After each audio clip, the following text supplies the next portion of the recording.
Welcome to Mastering Flawless English. Great to be here. Today, we're going to really get into two little words that cause a surprising amount of bother, I think, Mm, even for native speakers sometimes.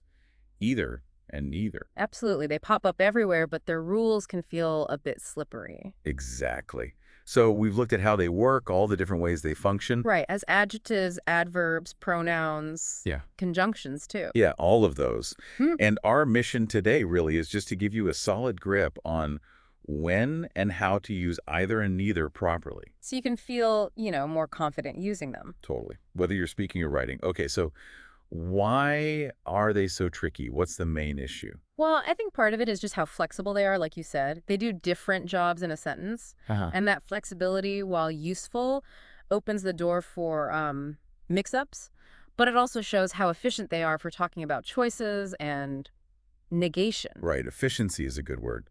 Okay, let's start with either. How about either as an adjective? Okay. So when it's an adjective, it generally means one and the other of two, or sometimes one or the other of two. Mm-hmm. Like, picture a street, tall buildings on both sides. You could say there are tall buildings on either side of the street. Right. And notice side is singular there. Yes, good point. Right. Either side means both sides, but you use the singular noun. Exactly. Or maybe scheduling a meeting, we can have the meeting on either day. Meeting Monday or Tuesday, pick one. Again, singular day, it focuses on one option from the two. One more quick one. You can use either entrance to get into the park. Both entrances work. You pick one. That singular noun thing really is key, isn't it? It is. It helps focus things. Yeah. Okay, moving on. Either can also be an adverb. Uh-huh. Usually at the end of a sentence, right? Yeah, exactly. Usually at the end. And it's almost always used to sort of emphasize a negative point that's just been made. Oh. Like the service at this restaurant was really bad. Then you add, the food wasn't good either. Right. It links the bad food to the bad service. Adds to the negativity. Precisely. Or, she doesn't know how to use a smartphone. Okay. Computer either. Yeah. It just adds that second thing she can't use. Reinforces it. So it's like saying also not. Yeah, kind of. The main course was disappointing and the dessert wasn't great either. Yeah. It connects those negative ideas. Got it. It echoes the negative sentiment. Okay, then there's either as a pronoun. Mm-hmm. Here it means simply one or the other. And you often see it followed by of. Right, like either of them. Exactly. You could ask two friends, have either of you seen my keys? Asking if one person out of the two has seen them. Yes. Or if there are two cupcakes left, you can have either of these cupcakes. Choose one. Choose one. Simple as that.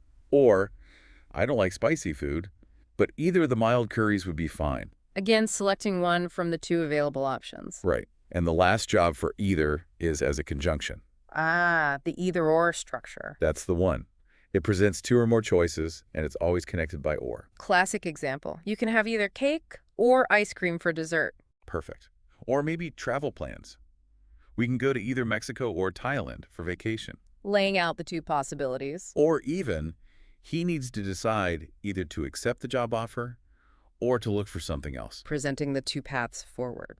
And quickly, on pronunciation, you might hear Guerrier or Chase ear.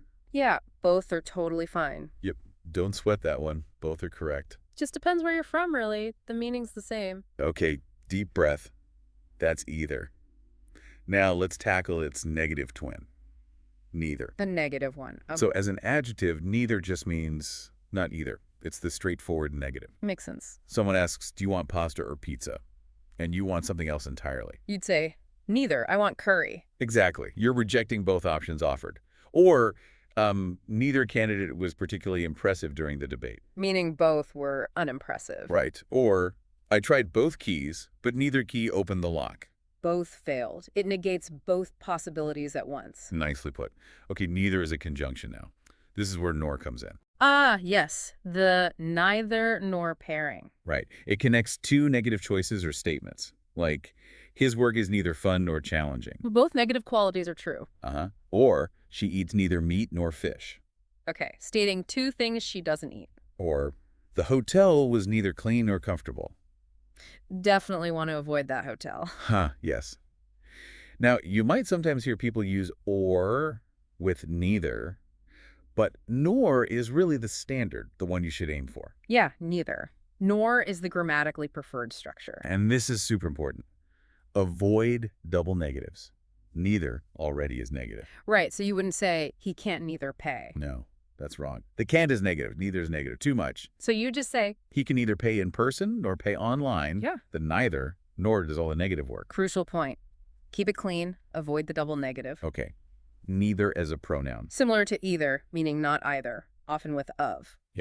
Neither of them have eaten dinner, meaning out of 2 people, 0 have eaten. Or, I offered him tea or coffee, but he wanted neither of them. Rejected both options again. Or, neither of the explanations made sense. Both were confusing. Okay, now there's a little verb thing here, isn't there? Ah, yes. The grammar pedant's corner. Technically, grammatically speaking, neither of should take a singular verb. Like neither of them is ready. Exactly. Neither of my parents likes flying. It's the formal rule. But in real life, especially spoken English, you will hear plural verbs all the time. Neither of them are ready. Loads of people say that. Neither of my parents likes flying. It's very common. So be aware of the formal rule, but also know that the plural is widely used and generally accepted, especially informally. Good way to put it. Know the rule, know the reality. Okay, last main use. Using neither to agree with a negative statement. This is really useful. Yeah, saves repeating the whole negative sentence. It does. So the structure is neither, then an inverted auxiliary verb, then the subject. Okay, give us an example. Person A says, I didn't sleep well last night. Okay. Person B can agree by saying, neither did I. See, auxiliary did, Yeah. then subject I, inverted. Neither did I. Got it. That feels maybe a little formal. It can be, yeah. A bit more common maybe is I didn't either. Ah, using either at the end again? Yep, also totally correct. I didn't sleep well. I didn't either. Okay. And the super common informal one. Me neither. Right. You hear that constantly. All the time, especially maybe more in American English. Some purists frown on it, but honestly, it's everywhere in spoken English. So I can't drive. You could say neither can I, formal. I can't either. Common. Me neither, informal. Okay. Covers all the bases. But the key is the first statement has to be negative, right? Absolutely essential. You can only use neither or not either to agree with something that was already negative, like I don't like or I haven't seen. Makes sense. You're matching the negativity. Okay, so just to wrap up the potential problems, quick recap. Go for it. 1, just confusing either and neither. Basic 1, but happens. Remember, neither and negative. Right. End for negative. Good mnemonic. 2, getting the pairs wrong. It's either or, neither nor. Don't mix those up. Either goes with or, neither goes with nor. Check. 3, double negatives with neither. We hammered that one, just avoid it.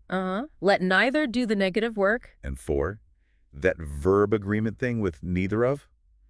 No, the singular is formally correct, but the plural is common currency. Be aware of both. Exactly. I think if you keep those things in mind, you're well on your way. Definitely.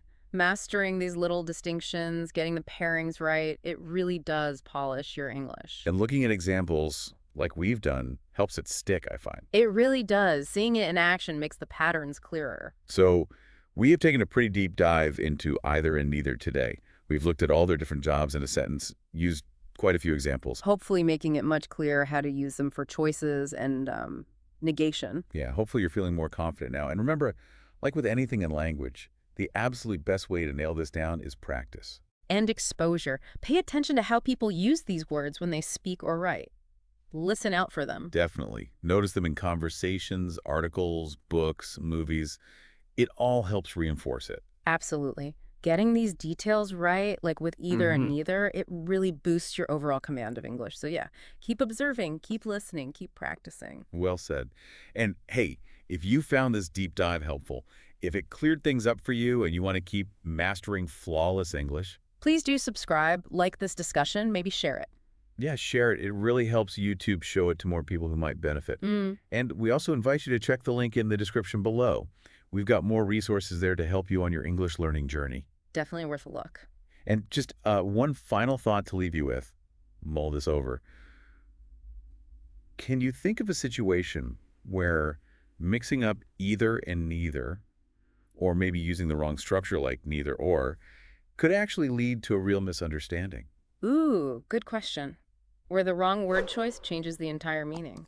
Exactly. What kind of confusion could that cause? Something to ponder as you continue exploring English.